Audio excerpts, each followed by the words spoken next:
All right, welcome back to another episode of the Supply Chaney Podcast. I am your host, Nathan Chaney, and everyone knows I'm a pretty big fan of warehouses. It's where I've spent most of my career before I became a podcaster. And today we're going to talk about what I've never really heard of back when I was building warehouses myself, which is mobile warehouses. You think it's a high-tech, new, cutting-edge, innovative technology, but in fact, it's just trailers. And John Brooks is really kind of trying to figure out how to make rolling warehouses cool, sexy, and fun. And they actually sponsored a Warehousing After Dark virtual event recently, and we got to catch up and hear a little bit about what they're up to.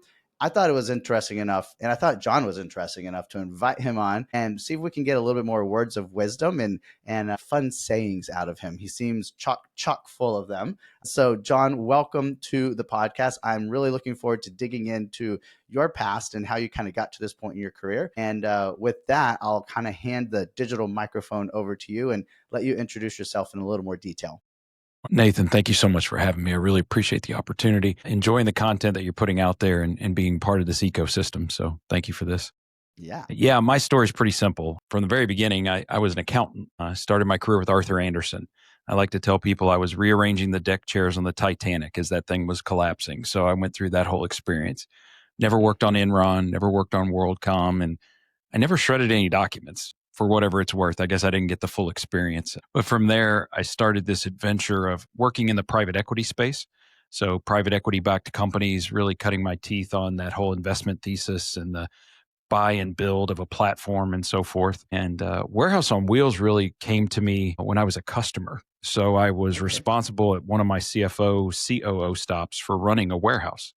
It fell in my purview, a small family owned business. And we imported a couple hundred containers a year from China. We were actually supporting the build out of all the Walmart supercenters back in the early 2000s. So we would run 12 truckloads of stuff into a brand new Walmart for the Hmm. back of the operations, the deli, the dairy, all the back of the house operations. And a small family owned business, we weren't very well organized. We didn't have a big warehouse. We didn't have a WMS. We didn't even know what those were back then, probably. And those trailers or those containers were coming in totally inconsistent. The warehouse was overflowing. Next thing I know, I look out the window one night and I'm renting 150 storage trailers from a guy who's still a competitor of mine here in greater Cincinnati today. Hmm. And I started really studying that. I was like, well, maybe I should buy them, or well, let's see what this guy does. And as I started understanding the economics of it and went on throughout my career and got some other experience, I always had this pull back to that's a really neat asset and a really niche solution. How could I scale that? And that's what we started doing. So in 2018, we bought our first business, myself and some investors, 2 locations and about 4,000 trailers, Eisler Trailer Rental in Evansville, Indiana, and Memphis, Tennessee. And today we're almost 40 locations and 40,000 trailers. We've built the business through 25 acquisitions and probably another 10,000 plus just organic trailer buys from trucking firms when they're done with their over the road life. We give them a fresh coat of paint, a fresh federal, and then we rent them into the supply chains of 7,000 customers. And we're really an alternative to fixed warehouse space is the basic solution. And over the last 12 months, we've saved our customers, we've calculated over $100 million in cost versus fixed warehouse space by using our solution. So glad to be here today and happy to talk about any number of aspects of that. I think what I find appealing about your situation is coming from accounting and whatnot and having a finance background is you really know all the numbers behind all of this. It's not really like Yeah, which way is the wind blowing, which is a little sure. bit, I'll admit, a little bit how I conduct business. I kind of lead with my heart and not my head. But I kind of admire that the questions I'm going to ask you today, some maybe being related to numbers and statistics and figures and ROIs and that sort of stuff from our prior conversation, you've got all those in your head already. And so I'm really excited to go pull some of those out. But Yeah. before we do, I'd like to kind of understand your story starting from back when you were waddling around somewhere wherever you grew up. So what's your kind of upbringing story? Yeah, a Kentucky boy, born and raised. I do escape to Florida periodically at this point in my life as I try to avoid the cold weather when I can.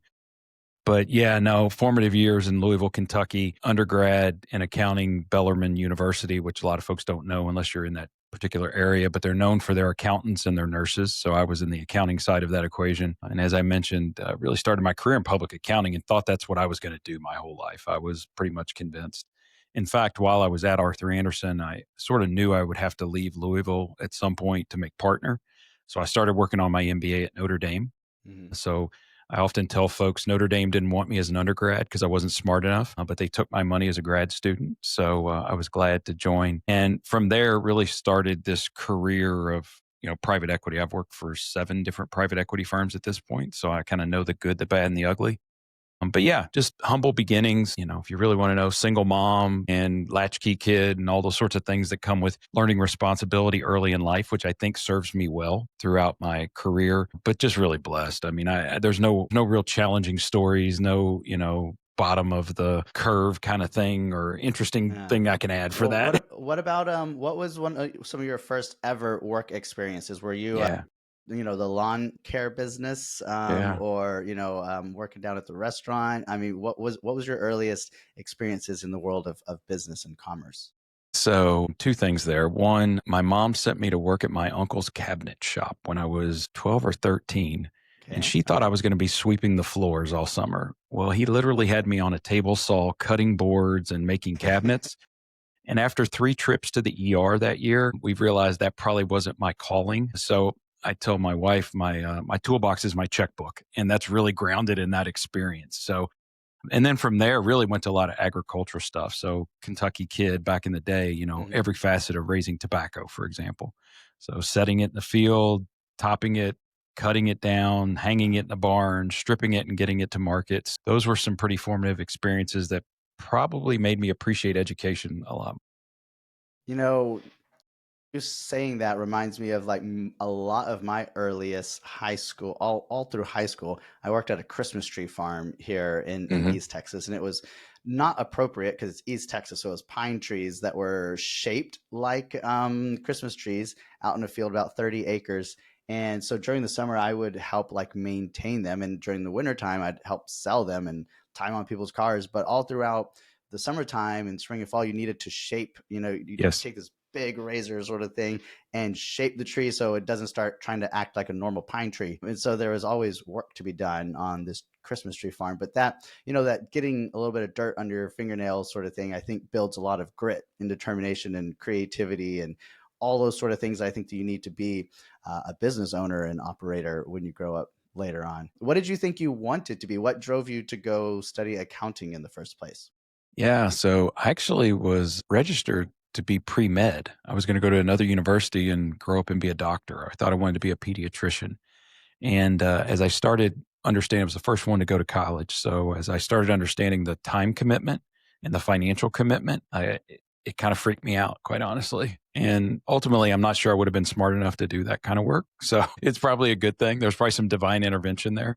Hmm. And got introduced to a guy who was a CPA and kind of came to the understanding that that whole world is almost like knowing a foreign language. If you can read a set of financials, if you can read data and numbers, it's insight into other aspects of business. And so I viewed it really as just that sort of foundational thing. And especially going through the Anderson collapse, I realized there was a bigger world out there than just public accounting. And that served me extremely well. That relevant point that at the end of the day, every business is an accounting and sort of finance based business. That's not a nonprofit. But even in there, there's still books to keep and money to make somewhere. You got to be good stewards of the money. So as you've gone through this path and you were a customer of your own self, I guess there for a little Yeah. while and saw the writing on the wall that from a business operations perspective, having mobile inventory warehouses made sense, and then also the dollars and cents of it made sense. Let's dig into that piece a little bit. So there's inevitably there's an ROI or there's some trade-offs and some cost Mhm. points where it makes sense to have trailer rentals versus buying and or having your own space or subleasing space in another warehouse. Can you just share like some of those sort of quick numbers, rules of thumb that you've obviously kind of refined over the years? Yeah. So fundamentally, when we look at it across all the markets in North America, the cost per square foot to rent one of our trailers is about 4 times less expensive than fixed warehouse space. So that's fundamentally the kind of the math. Mhm. And then we don't come with the triple net lease obligations, the pass throughs of CAM and all that sort of stuff. Couple that then with the flexibility. So if you're going to commit to a warehouse, you're generally going to commit to a year minimum, but mostly 3, 5, 7, and so forth. We're a 30-day evergreen contract. So you flex in and out of the space that you need from us.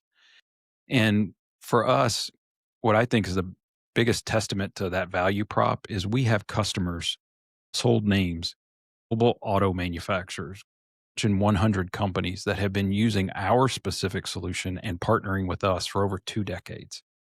So to me, that's a testament to say those guys are pretty smart. And if there was a Yeah. better way, they would have figured it out. And because of what we deliver to them in that value prop, it's really endeared us to them to become part of their supply chain. So I think that's fundamentally kind of the way to think about that. And then, we do get the questions of, well, why don't I just go out and buy the trailers? Absolutely. Something that you should consider. Couple things to think about. One, the ongoing maintenance of that trailer. You're an operator, you're a manufacturer, you're a warehouser. You probably don't have the shops to do the maintenance when your fork truck driver drives the blade through the side of it, or when they come in hot and they take out 5 or 6 of the roof bows at the top of the trailer. And so that's another headache and another to do for you. The second thing I would tell you is the risk associated with it. So you buy your own trailers, you park them in your yard. More times than not, I've seen instances where a truck driver comes in to hook to a trailer and they hook to the wrong trailer.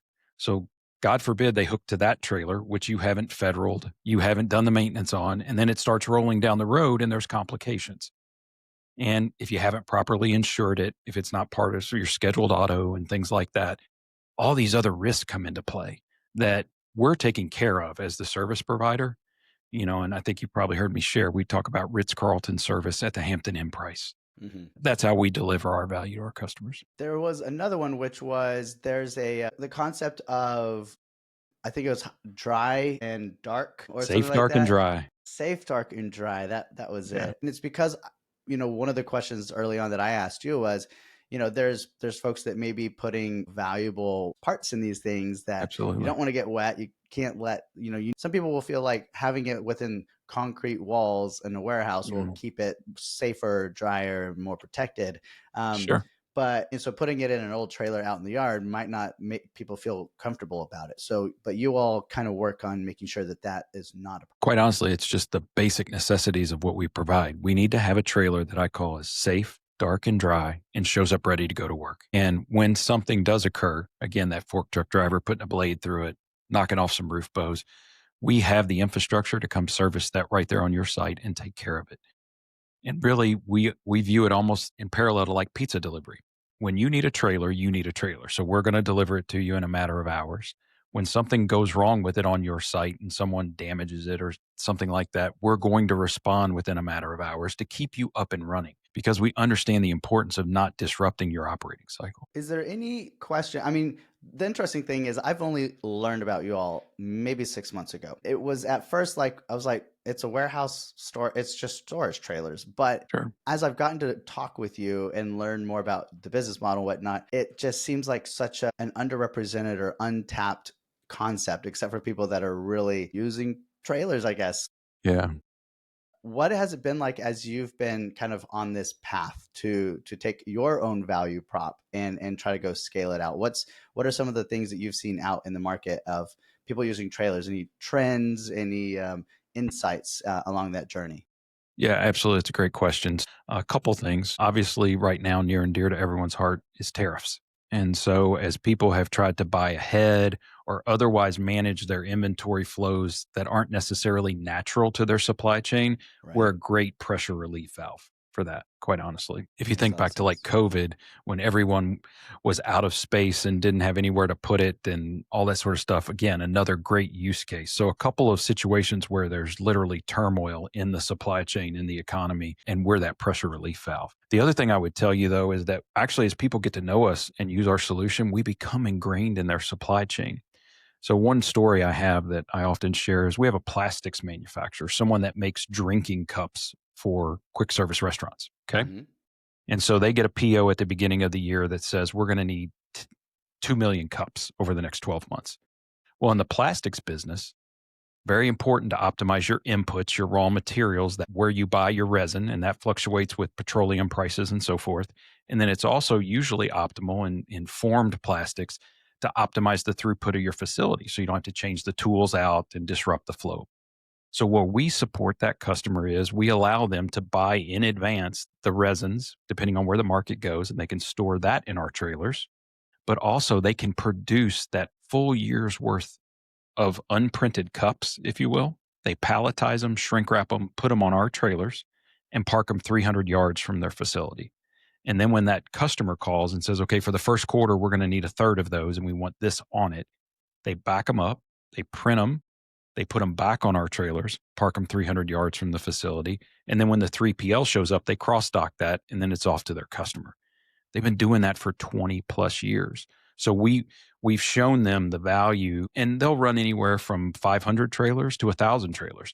But that flexibility, depending on how their market and how their input costs are going, gives them it gives them a competitive advantage, literally. For sure. That seems like an excellent case study, I guess, on how you can leverage rolling warehouses to be flexible, and especially with your sort of evergreen 30-day sort of contract in that makes it ultimately flexible for your customers. Is there anything that I haven't asked you about? Like, I feel like your answers are so concise and precise.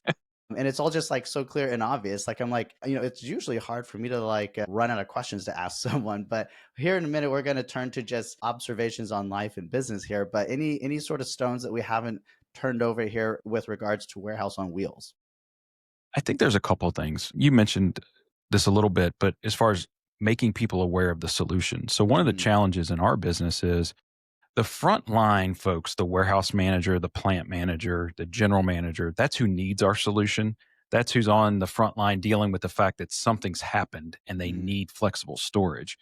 At the same time, we need to have a relationship at the purchasing, transportation leadership level so that they understand the solution. We're kind of an approved vendor. We're in the queue, if you will. So it mhm. makes it unique for us as we go to market and how we build relationships. So that's one of the things that we face. And if anybody's listening to this and has some magic formula for that, I would welcome that opportunity to talk to them. But we're out there trying to build those relationships.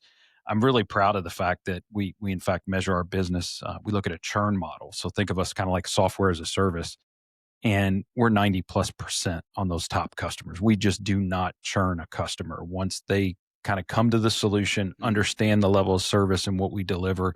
It's very powerful and something that I'm very proud of. And so that might be something, from our perspective, that's a little unique to maybe some others out there. When I think about it, having kind of built warehouses and operated them myself, I would think that you and just making those folks, like you were saying, the operators that are kind of out on the floors, supervisors, managers, GMs, they're not exactly always reading trade publications or on LinkedIn or in Mhm. the networking happy hours and all that sort of stuff because they're out there kind of just getting the job done.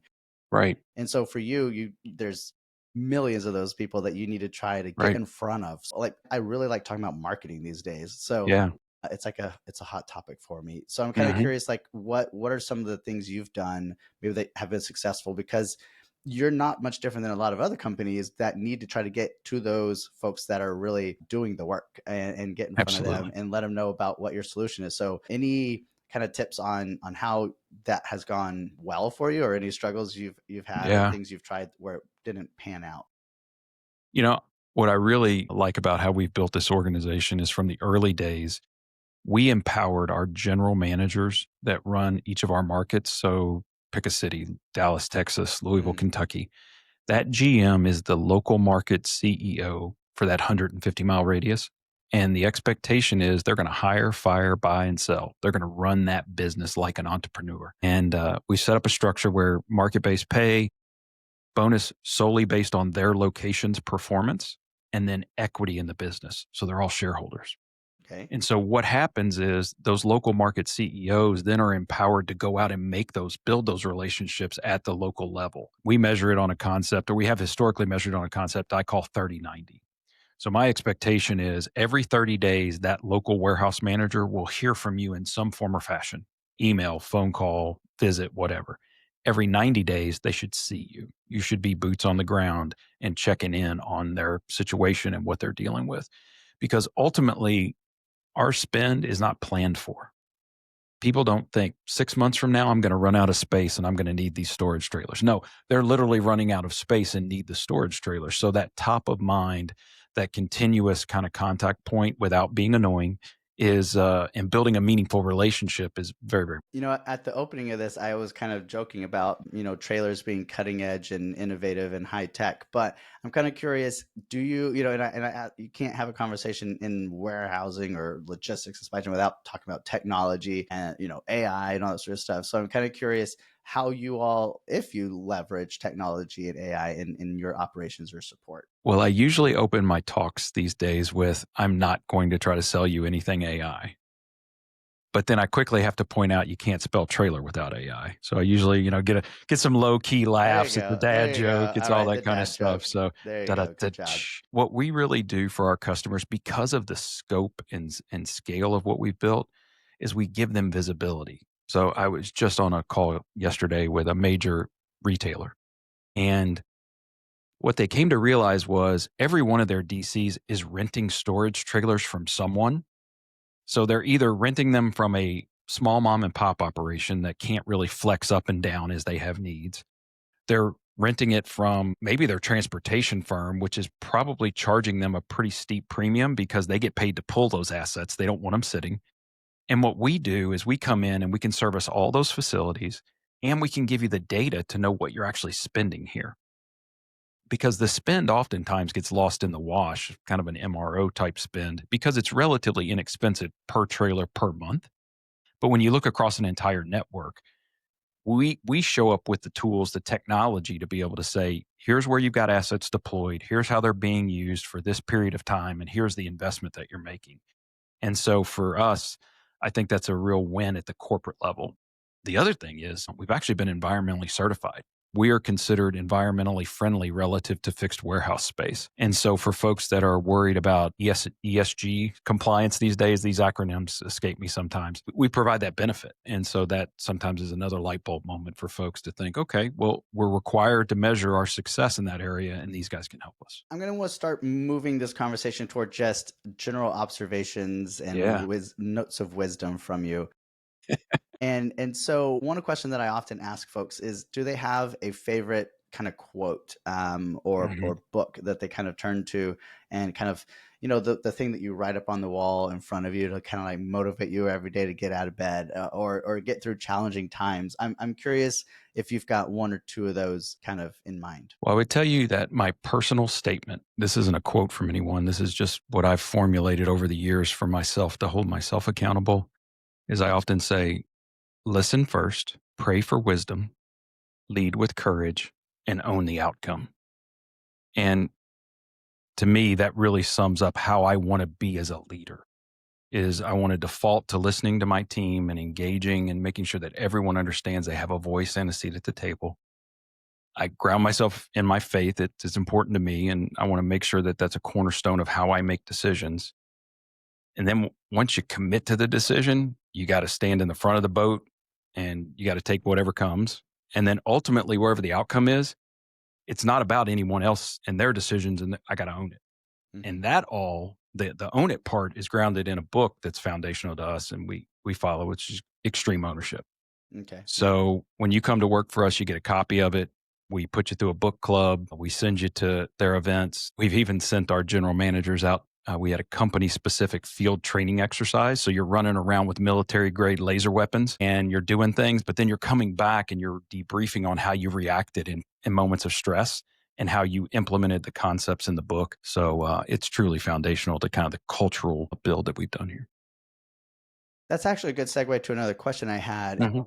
You mentioned that you've grown through kind of acquisitions and looking kind of at your website and whatnot. It seems like you've kind of allowed each of those companies and, like you were saying, your local CEOs to kind of Mhm. operate in an independent way. But in a way, you also need to kind of have a centralized culture and way of operating and thinking. And oftentimes, we hear a lot of times of with acquisitions and mergers, and you've got the acquiring company trying to impose their culture and get another company to change their way of thinking and come on board, and can create this friction and all this sort of stuff. And so, any like words of wisdom there of your experience in going through that process, or do you have a bit of a playbook? Yeah. So, in any of those instances where we've acquired companies, day one, I'm on the ground in front of the teams. And one of the things I do is I give them all my personal cell phone number. And I tell them, this is the same number my wife, my kids, and my mama calls me on. So there's no burner here. And I want you to use it. Now, when you call me, I'm going to ask you a couple questions. I'm going to say, did you talk to your boss? And how did that go? And what was that outcome? Because I do want to honor and respect the lines of authority, the org, if you will. But at the end of the day, it's my responsibility to make sure that those concerns get answered. The other thing we do is if there are any inconsistencies in policies or procedures between organizations as we merge them, we err on the side of the team member. So which one is more beneficial for the team member? And so there, what I'm hoping to instill is that we put our money where our mouth is, that we're committed to making this as the least disruptive we can, because we got to get past all that so we can get on with the mission of building a bigger organization. And my view for this company is I want it to build it to 100 locations and 100,000 trailers. So, call us roughly a third or so of the way there. But yeah, no, it's very, very important. And the other thing we do is twice a year, we measure employee engagement using Gallup's Q12. And those are great measures, and we get the numbers and we compare it to period over period and how things evolve. But we ask three open-ended questions. One of them is, what is the silliest thing we're doing as an organization? Which those are always humbling to read. What's the single best idea you have to improve WOW? And then lastly, we ask them, what does working at WOW mean to you? And man, I could spend all day reading those, because that is the feedback I get to see if we're on the right track. That if I, as the CEO, am setting the right tone and building the right culture where people feel heard. And then the thing we do is we take all those open-ended responses and we respond to every one of them, whether it's in a town hall meeting we have every quarter, through the employee newsletter, or through some other means of communication. While the feedback's anonymous, we still acknowledge and address every comment, because if you do things like that and then people don't feel like they're heard, you're wasting your time. So I guess that would be my feedback or my nugget of wisdom there. Geez, John, I'm still like dipping down low in my well here to come up with some really killer questions for you. One is, it feels like you've just got this way of going about doing what you're doing that just seems so polished, and like you've read every business leadership book out there already and whatnot. Is there one story, usually this just means there must be some humbling experience out there somewhere that you kind of recall around some tables when it's time to talk about that one mess up. And so, Yeah, as much as I think the audience here will take away lots of great nuggets of wisdom and insight here, what's one of those oops moments in your career? there ain't just one of them. There's a lot of lumps on this head if we can get a good angle. Yeah, what I would tell you, Nathan, is I've been fired.